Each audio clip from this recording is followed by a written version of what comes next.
All right, let's talk about a virus that, on the surface seems like just another minor childhood bug. A real nuisance, but nothing to worry about.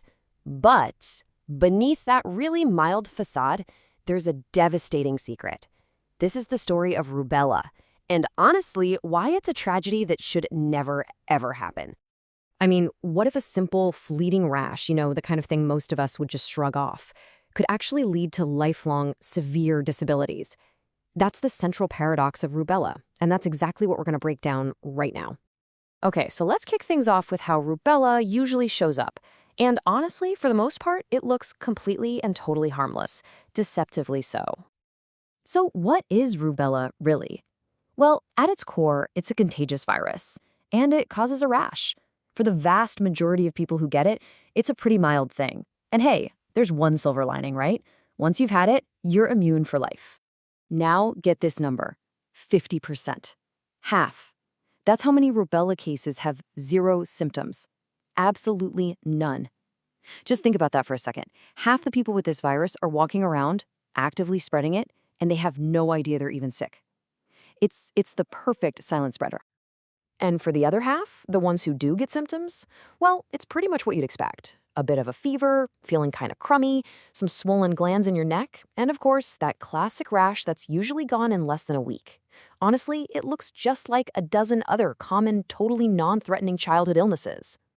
Okay, so if this thing can be so mild or even completely invisible, how does this unseen enemy actually travel from one person to another? Let's trace its path. Well, the virus basically has two different ways of traveling. The first one is the one we all know, right? The acquired form. It spreads through airborne droplets from coughs and sneezes. Pretty standard. But it's the second method, the congenital form. That's where the real danger is. This is when it passes directly from a mother to her fetus, right through the placenta. And a typical infection is over pretty fast. You can see it here. First, there's this silent incubation period for a couple of weeks where the virus is just multiplying. Then, you might feel a little under the weather for a day or two.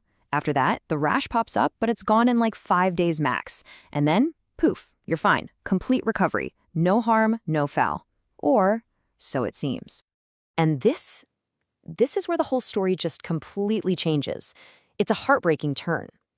Because what's just a fleeting inconvenience for a kid or an adult is an absolute catastrophe for an unborn child. So yeah, this brings us to the most critical part of this whole discussion, the massive and irreversible damage that congenital rubella can cause. Just look at this chart. It's staggering. If a woman gets rubella in the first 10 weeks of her pregnancy, there is a 90% chance she'll pass that virus on to her fetus. Let that sink in. 90%.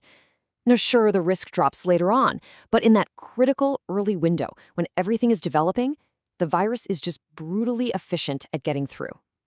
And when that virus does get through, it can cause something called congenital rubella syndrome, or CRS. Some people call it Gregg syndrome, named after the doctor who first connected the dots. And the consequences? They're just devastating and permanent. We're talking serious heart malformations, total deafness, cataracts that cause blindness, and severe neurological issues. So here's the bottom line. The most important thing to understand, we're basically dealing with two totally different diseases, but they're caused by the exact same virus. For a child or an adult, you get acquired rubella. A mild sickness, you get better, zero mortality. But for an unborn baby, you get congenital rubella, severe, permanent damage, and a very real risk of miscarriage. It's two different worlds. But this story isn't just about the threat. Thankfully, it's also about the solution. So how does modern medicine fight back against this two-faced enemy? Okay, the medical response is pretty straightforward. It's a 3-step process. Step 1, diagnosis. That's easy. A quick blood test can tell you for sure. But step 2, treatment, well, that's where we hit a brick wall. There is no cure for the virus itself. The only thing doctors can do is manage the symptoms. And that makes step 3 the only one that really matters, prevention. It is the absolute key. It's the only way we can actually win this fight. So, the entire strategy, the whole key to stopping this preventable tragedy, it all comes down to one incredibly powerful tool. As the source material says so perfectly, the prevention rests essentially on vaccination. And really, the rubella vaccine is the hero of this story. It's what's known as a live, attenuated virus vaccine. Basically, it uses a weakened version of the virus to teach your immune system how to fight it off, giving you solid long-term immunity. You probably know it as the R in the MMR vaccine. But, and this is a huge but, there's a critical catch. Because it's a live virus, it can't be given to someone who's already pregnant. This means protection has to happen before conception. That timing is everything. So let's just recap. We have a virus that's, for most people, a total non-issue. But for the unborn, it is an absolute catastrophe. And we have a safe, effective vaccine that can stop it completely. You know, a tragedy that has a known solution isn't really just a tragedy anymore. It's a choice.